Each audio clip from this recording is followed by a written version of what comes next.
Hey, welcome to Creatives in the Spotlight. I'm the show's creator and host, Paul Hurley. Today, we have got Timaine Bryant.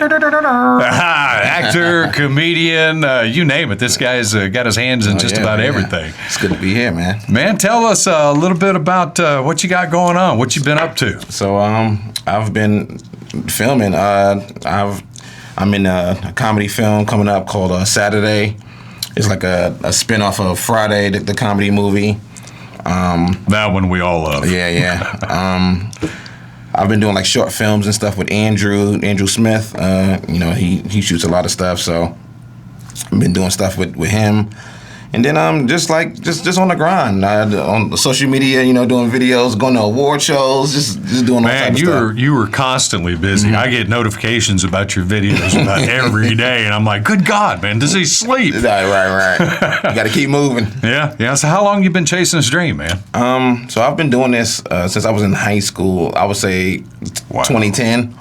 So 15 years. Yeah. So it's been, and I would say the first 10 have been just me grinding, just trying to let everybody see my content and see me and stuff. So it's been a road for sure. Yeah, it's definitely a journey. And you got to enjoy what you do. I know sometimes we get so wrapped up and just creating because we feel like we have to.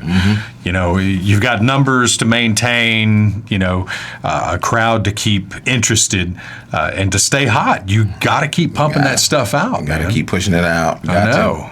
And you're killing it, man. Yeah, thank you. I appreciate that. You said you made mention before we started the show about what film you been in next. And I'm like, Hey, this guy, don't let this guy fool you. This guy, Paul, is working. Okay, he's everywhere. Literally, I'm busy. Yeah, I'm busy. But you are too, man. I'm telling you, and it's awesome to be able to sit with other creators and just learn a little bit about what inspires you, what keeps you going.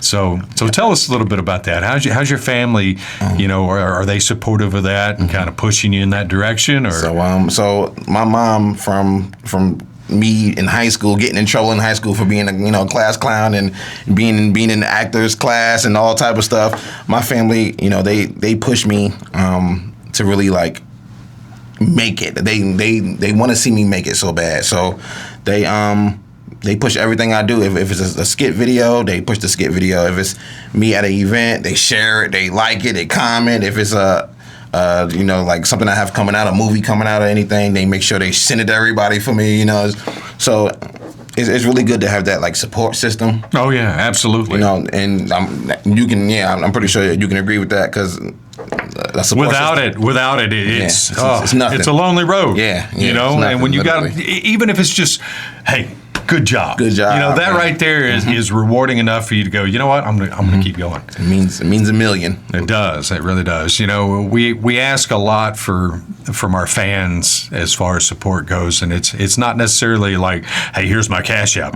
but it's more along the lines of, hey, did you like that? Let me get some feedback. If you didn't, I want constructive criticism so I know what to change. And a lot of people don't get that. Our support is definitely not hitting your pockets at all. But I find the most supportive people to be other creatives. You know what it takes to do something, to produce something, a video, a skit, a short film, a feature film, a music video. You know what it takes, and you know all the moving pieces. You got your sound guys, your lighting guys, and everything. And it's, what goes into it. And a lot of people don't. And, now more and more with AI, people are like, oh, it's nothing, blah, blah, blah. Right. And I'm like, no. All they do is AI. all they do is put in some words and something pops up. No, right? No, it's real work behind everything we do. Like, it is. Sometimes hours and hours of work. Sometimes we're on sets. I've been on set 16 hours straight. 16 hours, all day from morning to night. Being at God forbid you have like a night scenes and you have to shoot those, the inserts and cameras there and there, and you got to. It's wide open all the time, man. But not everybody's cut out for it. They really aren't. I take somebody under my wing every now and then, and like, if this is really what you want to do, I'll show you how to do it. And right now I've got a good friend of mine, Josh. He's been on the show, and he just recently got into starting acting and getting into the entertainment industry. And I'm like, just pace yourself and enjoy the journey. I'll make sure you get some opportunities. Right. Just treat him as such. And man, he's doing great. Killing it. He is. And there's so many others out there with so much talent. It's all about, and I preach this, it's not what you know, it's who you know. Because, and you and I both know, if you got somebody that is in that clique, that is either casting or writing or producing a film, and hey, I got the perfect role for you. Yep. All the time. And it's like all the time. I wasn't even supposed to be in a film last weekend, and I got a call Saturday morning. I woke up to it, and I was like, what? That's why it always it literally always pays to be your best on set and around your peers, because just like you said, just like you said, they can always just be like, oh, we need somebody. I got somebody. I got Paul. I got Timaine. I got So it's always good. And we were both in Under the Gun. Yeah, sure were. I was there watching it. I said, look at Paul. It was so good to see you there, man. Well, it's funny, when you're in a big movie like that, because it's like you work on one or two scenes. Right. And you're out. You never know who's in it until you. Yeah, you don't know who else is in the other scenes in the film, and you don't know till you see it. You're like, I know that guy. Right. So it's always. In fact, we were talking to John before the show, and John was like, "Well, I saw the movie," and I'm like, "Which movie?" He's like, "The one you filmed last weekend." I said, "It's already done already," and he's like, I didn't even know you were in it, but I was like, I know that. Right. I get those moments. Happens all the time. Totally get it. Happens all the time. But it's fun, and you never know who's going to be in something, unless you are privileged enough to get the main part or be a part of the crew that sees the entire thing. And, sometimes it's a nice surprise, though, because you're in something that you were a part of. And then you look up and you're like, hey, I know that person. That's my guy. Yeah. All the time. So it's rewarding. It's fun. And I have to say that sometimes it's a pleasant surprise, to be able to work on a project and see other peers that you know. And it's like, I'll see you at the premiere. That kind of thing. That's why he was like, look, I got a podcast. I need you to pull up. I said, hey, I got you, man. I was like, come on, man. I got to interview you, man. So tell me a little bit about this character you do with your funny skit videos. The one with the mustache. Jose, I tell you what. Okay, look, Jose is just he's from Cuba. He's just here in America, just having a good time, Man, you had me crying a couple of times. I was laughing so hard. I was like, dude. Yeah, Jose. I'm another person when that mustache is on. It's just completely. I gotta put together a Jose movie, and of course you are going to be the cop trying to chase down Jose to catch Jose. Be fun. That is going to be. That God just gave me that. Do I get to wear an ice shirt? You get to wear an ice shirt. I'm trying to comedy at its finest. I promise you. Ice, baby. You know what? I'm gonna go home and write this one. Paul, we on to something, Paul. There you go. Well, let me ask you something. Why did you really choose comedy? I've always been a class clown. Always been the one making everybody laugh in high school. So, my mom was always like, "Look, if you gonna do this, bring home some money or something. Make it your and really be who you are and be funny. Right. So which is funny.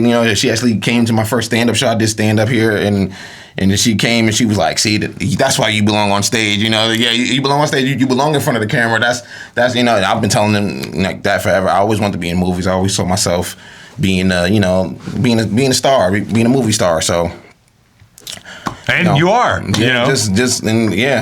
we both are living our dreams, So you never know. I mean, you look at it so much as work, but then when you step back from it and look at it, and you're like, shit, I'm living the dream. Damn, I'm doing things that I never fathomed or thought in that years. I would. Wow, I'll be in movies. Be with famous A-lister actors or in a production or, turn on the TV and there you are. Right. And it's like, wow. Oh, snap. Yeah.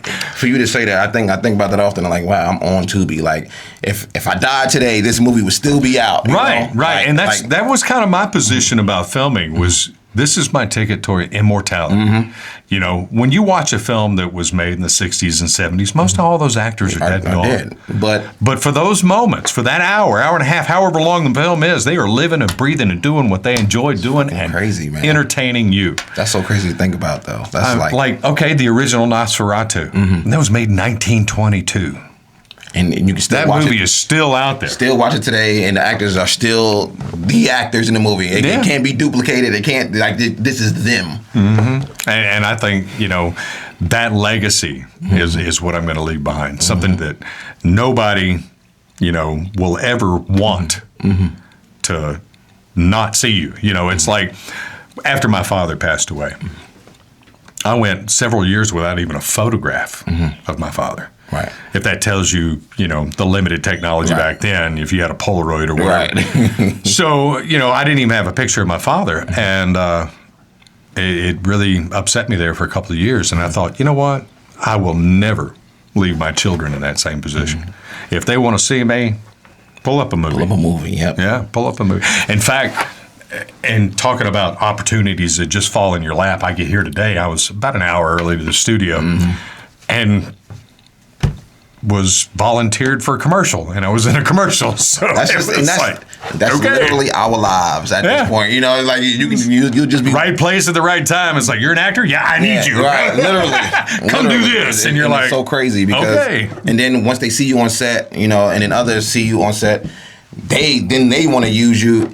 And it's so crazy how networking is such a big part of our what we do. It is. It is. It is so much better than even advertising. Networking is the way that you make it in this industry. Yes. Especially in indie. Because it's not what you know, it's who you know. And if you know somebody to be reliable, to be a good character, to even if they come with their own props, that's an asset. Right, it's a plus. So it adds production value and it opens more doors of opportunity, or at least it has for me. Right. But networking is definitely the way to go. Definitely. I don't. Whenever I get on a set, I'm like, hey, how you doing? Blah blah blah. Right. I'm so and so. Gotcha. You got to network. You got to talk to people. You can't be.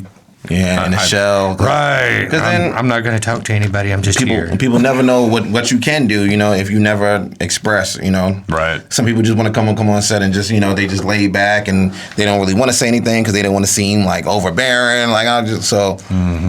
But sometimes. And there's a few actors out there that, and I hate to say this because it is indie, but there are a few actors out there that are just kind of stuck on themselves. And I've worked with a few of those, and it's like, man, just get over it. I agree.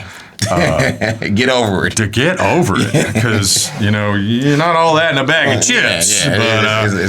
It's not that we're deep. all on the same team. We're here to make a product. We're here to make entertainment. We're here to make art. And some of these people are like, I'm just too good for that. And I'm like, look, I'm saying it here live. Look, I'm telling you, look, Paul, if you ever have a role where you need a deputy or you just they need a bad guy for you to chase down, look, I got a guy. I got a guy. I got an actor, I got a guy. You text me anytime you text me, call me, I'll come running, I promise. There you go. So, there you go. And it's all about being, reliable and being able to be counted on. That's it.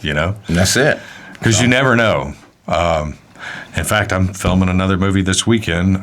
My son, daughter-in-law, and grandson will be here today, Friday, and picking them up from the airport, and they're going to be down for about 4 days. And nice. I'm putting him in a film, and her in a film, and my grandson in a film. So, and my mom. Yeah, mom's going to be in it. So the whole family. We throw everybody in there. If you are there when it's time to film, you're in it. Okay. Well, yeah, mom's always wanted to be an actress, and she kind of felt like she missed that opportunity because she was the only child out of the family that had children. My aunt and uncle, they went on to pursue their careers and in acting and television and did rather well. Nice. But And she kind of always felt like she missed that opportunity. So, anytime a part comes open that she's fitting for, I usually like, hey, can you do that? She's like, yeah, so I want to do it. I usually try to get my wife in little roles too. Like if they say like we need you to play this, but we need you to have a girlfriend.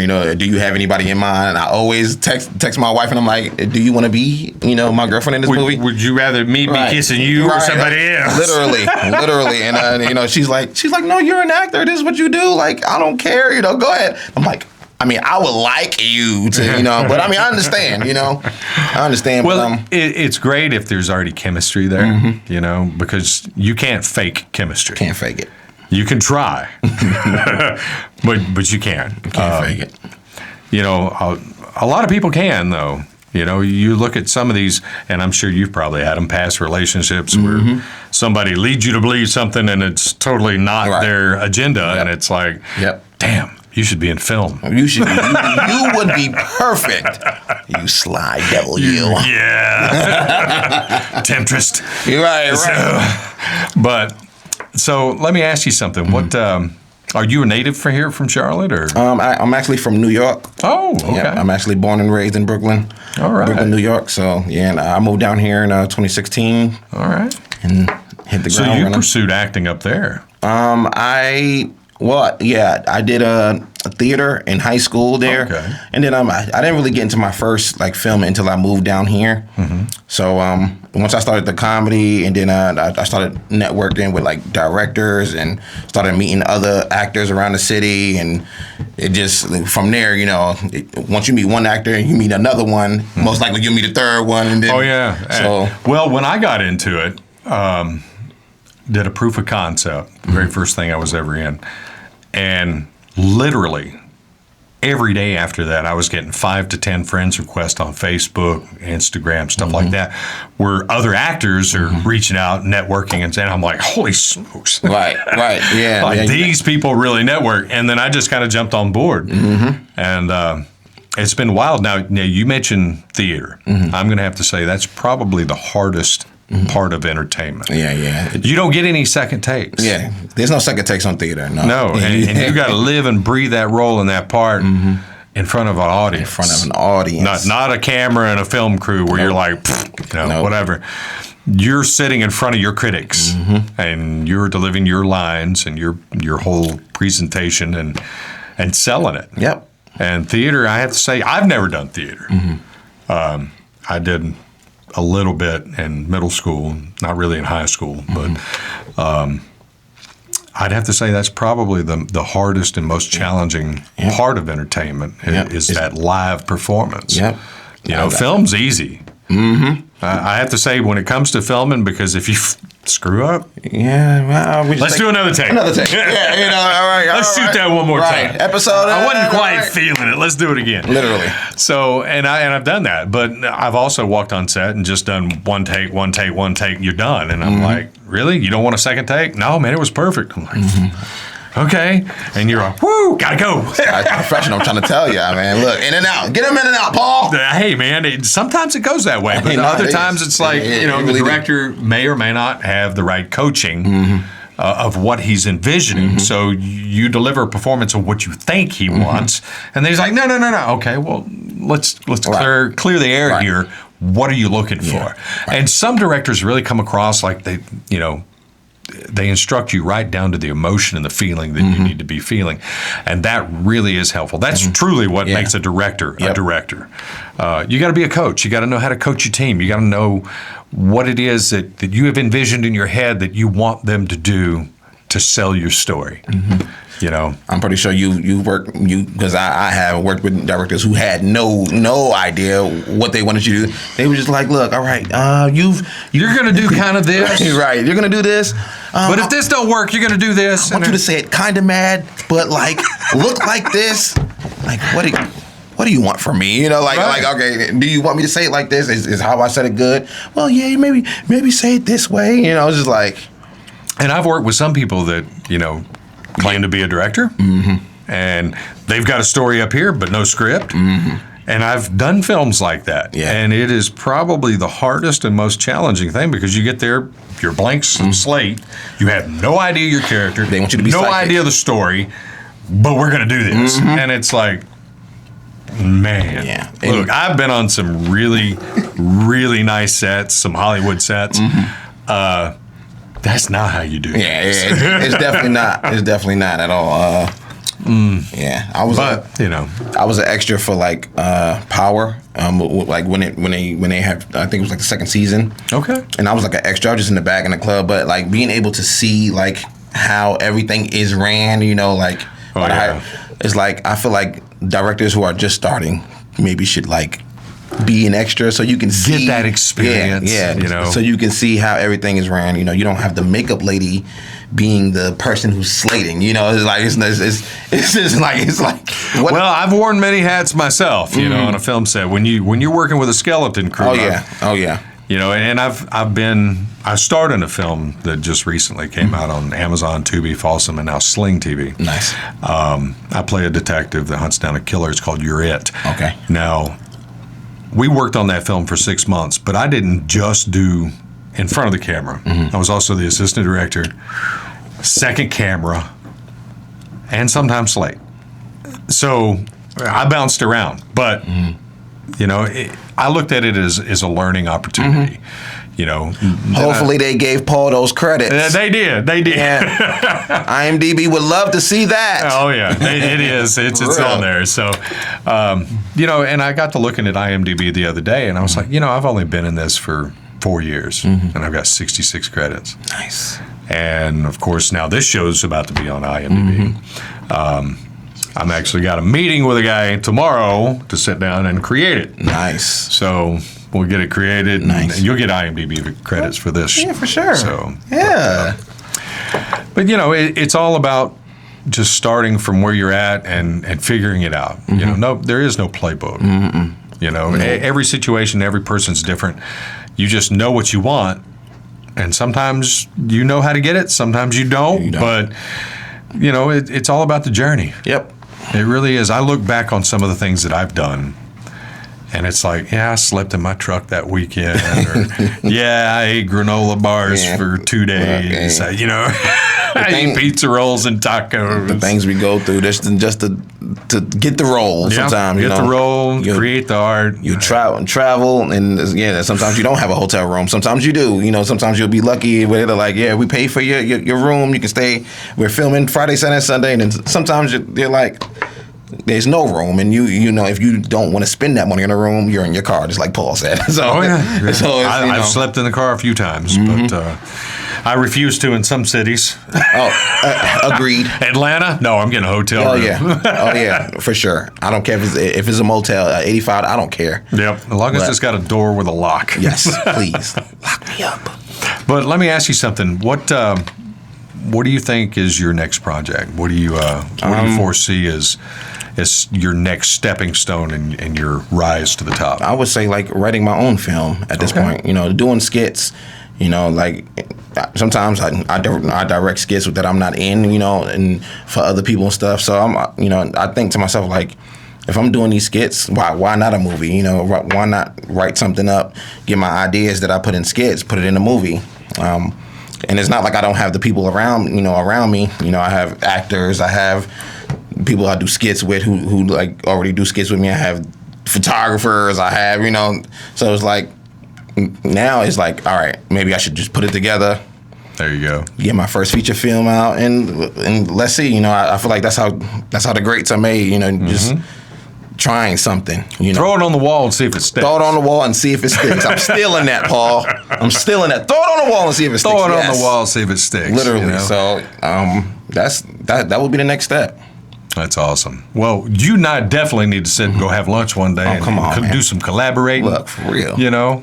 So I see a movie in the making. I think I'm gonna have you for some skits chasing Jose down too. We can do it. Yeah. Literally, you have the car and everything. That will be hilarious. I think that's the next. I think we need to do that. Yeah, so, we do. I've been watching your videos with Jose, and I'm like, this is epic. This is great.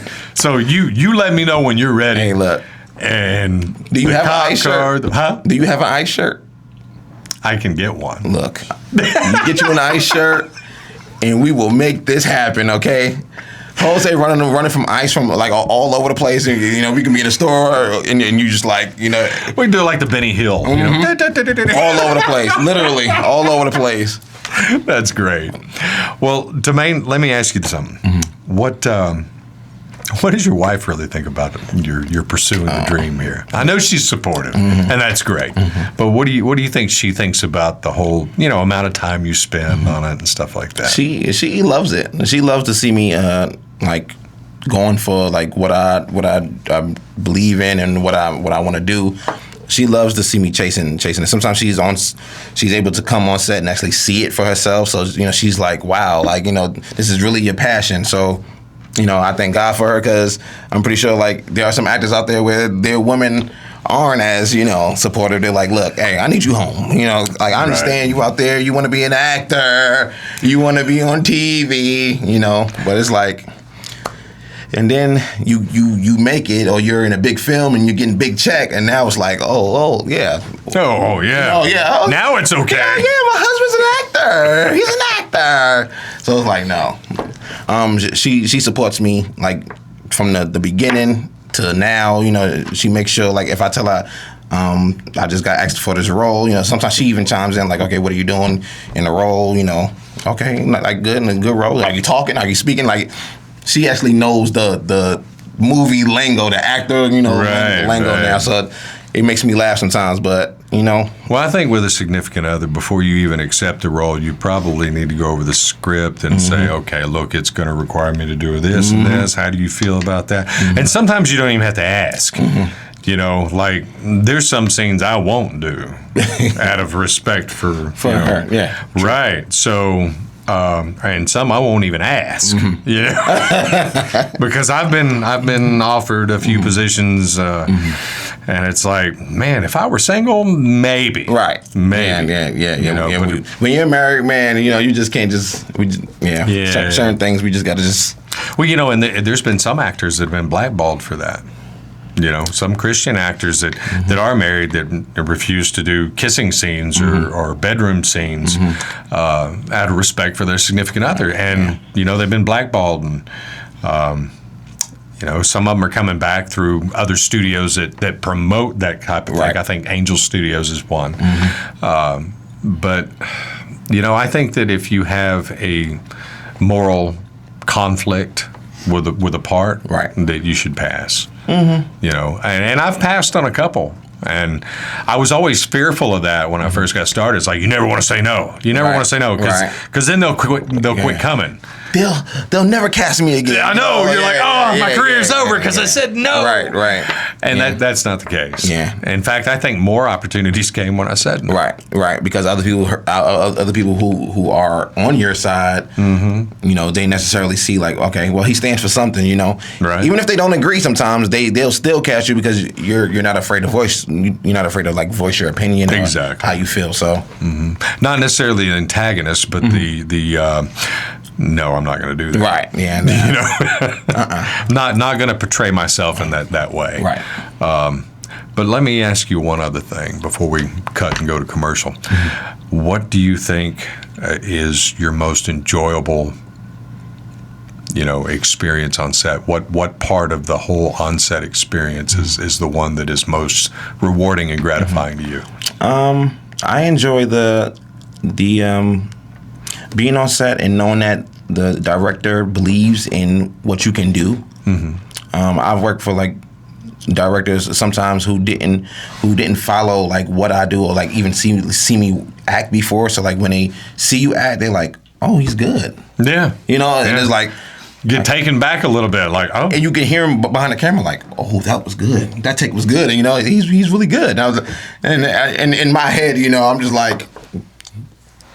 And right? Did you think I wasn't good? Did you like You think I was thinking? Was I casted by mistake? But that having a director who like believes in like what you can make the scene. I'm pretty sure you've had a director who's like he knows like Paul's about to go crazy on this. You know what I'm saying? And you do your thing. Just having that feeling of they confidence and reassurance. They know what I can do. So sometimes you might even say some words that's not even in the script, and they love it. I've done it all the time. Literally, I've ad-libbed. All the time. And their script supervisor's going, "That's not in here." The director's like, he said, right. He's like, keep rolling. He's good. So it fit the scene. Those moments make me the happiest because it's like okay, like they're letting me, spread my wings, and they love it. And that's always fun too. I don't necessarily like to change scripts and stuff, but if I'm delivering the lines, and you and I both know that when you're doing a role and you're delivering a line, it has to fit the environment. It has to fit the scenario, the story. It's got to flow. Right. And sometimes I don't know what these writers are doing, but they're writing, and it's like that does not work. It doesn't. What in the hell? Do you have my money? Okay, and then it goes. Okay, so when did I have his money? So I had his money the whole time, the whole scene. I had them. Okay, all right, and it's just like, all right, let's make it happen. Let's do it. Now, and then you might change it like, yeah, because you gave me the money that, like, and then you add something that's like, keep it because we didn't have that. Yeah, it was a little more descriptive of the situation. Okay. So, sometimes adding it really does help, and I think sometimes writers lose a little bit of that. I think some writers are more along the lines of, hey, this isn't necessarily a script, it's kind of a guideline. It's kind of a guide to get you started. A blueprint? Yeah, exactly. The foundation for what you can come up with. Right. And some directors will give you a little breathing room like that and let you ad lib. And, I've even told one, I was like, hey, let me try something. See if you like it. If you don't, fuck it. Right. Beat that out. If I know, the heck with it, just, shoot it, and if you don't like it, scrap it. We'll do another take. Right. And I've done it, and they were like, yeah, but can you do this too? And I'm like, okay. Right. So then add that to it, and it turns out to be a really good take. Yep. Those are the moments. Yeah, they are. They are the moments. Well, guys, we're going to be right back. We're going to take a small break, and we'll be right back with you. I'm gonna just go now. Get on up out of here. And I tell you, I'm taking the water through. Okay? Yeah, no, hey, please, Hey, please look, do. Hey, nice to meet you, Bobby. Okay. Please consider my application for your drug business. I will, Bobby. I'll tell you. Ooh, this is a nice plant. Can I take the plant through? Sure, why not? Just go for it, Jose. I can use Whatever you like. I can use this. Yeah, I'm gonna just take this on out. Bobby. All right, man.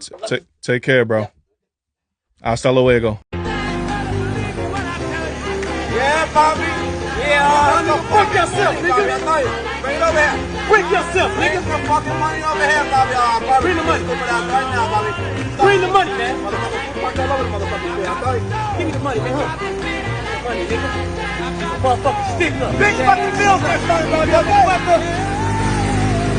Hey, welcome back to Creatives in the Spotlight. That was our word from Jose.